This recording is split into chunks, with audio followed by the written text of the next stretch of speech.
Well, by all indications, President Trump will sign off on tough new sanctions on Russia. The bill passed Friday adds new financial sanctions against Russia, Iran, and North Korea. It also blocks the president from easing sanctions on Moscow. And Metropolitan State University of Denver professor of political science Norman Provisor is here to talk about all these topics coming out of the White House. We want to talk about Russia first. We heard the president's son last week that there was talk about his dealings with Russia prior to the president going into office. The president commenting about the special prosecutor looking into what happened during that time frame. So for someone sitting at home, hearing all of this information about Russia, why is this important? Well, I think the major reason that we're spending so much time on it. Now, again, people can have different explanations that have political bias in them.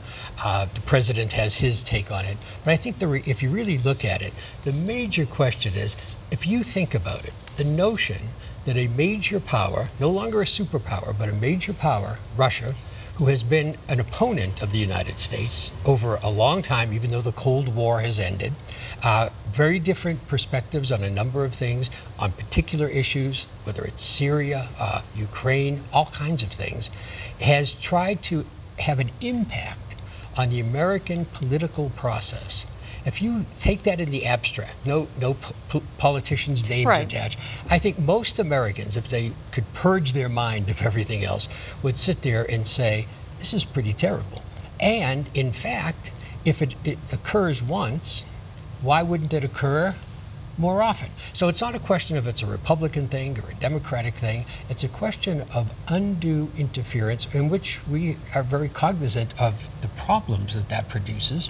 And that's why I think it is a real issue. To be quite honest, the notion that it's a fake issue for other reasons, different people may have different perspectives, but it's a very substantive issue. Yet people sitting at home are probably looking at that going, what can I do about that? So I'm going to move on to the next topic. Right, and that's why we've had a bunch about this. And from the president's perspective, it's an issue that's taking attention away from other things. Although at this point, he might welcome attention being taken away from the whole debate over affordable health care because that's turned into such a mess. But that's really what it's about. So I think you can say there's nothing to this, but if you think about it in the abstract, without any political labels, Democrat, Republican.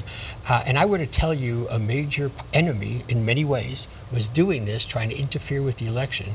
And our intelligence agencies have all confirmed that, have all backed that up. And I think one would expect from the president to have some faith, not perfect, no, nothing's perfect in intelligence, but have some faith in that. That is something, well, it's not immediate. It's not like some of the immediate debates. It's not, in a sense, a hot button issue, but it ought to be. Sure. So we have Russia, we also have Iran, we have North Korea now to worry about. How do you prioritize those concerns?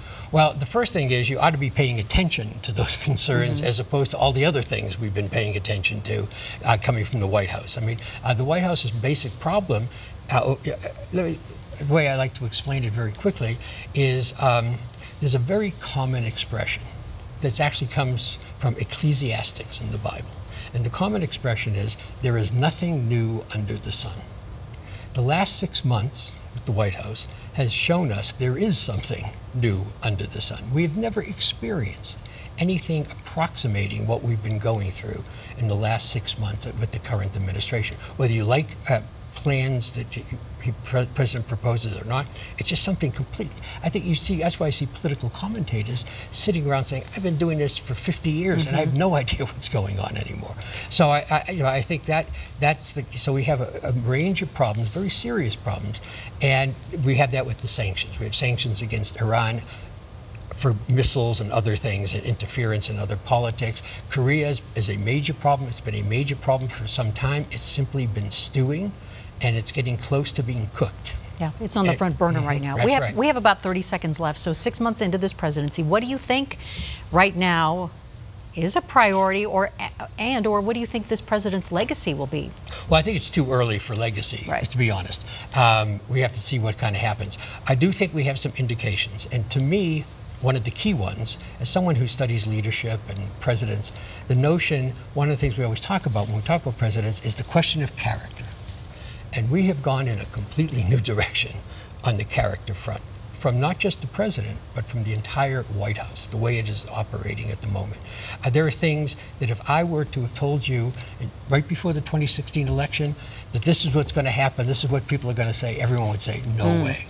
But we have now entered that world, and we have to find our way through it. And we are all watching, for sure. Thank you, Dr. Provisor. My pleasure. Appreciate Thank it. you. Always happy to have you here.